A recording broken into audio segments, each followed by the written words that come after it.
بسم اللہ الرحمن الرحیم۔ السلام علیکم۔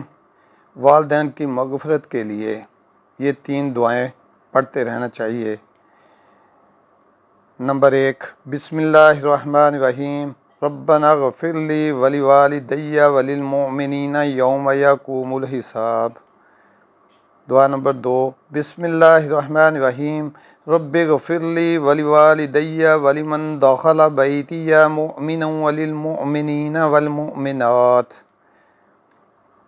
دعا نمبر 3، بسم اللہ الرحمن الرحیم، رب ارحمہما کما ربیانی صغیرا۔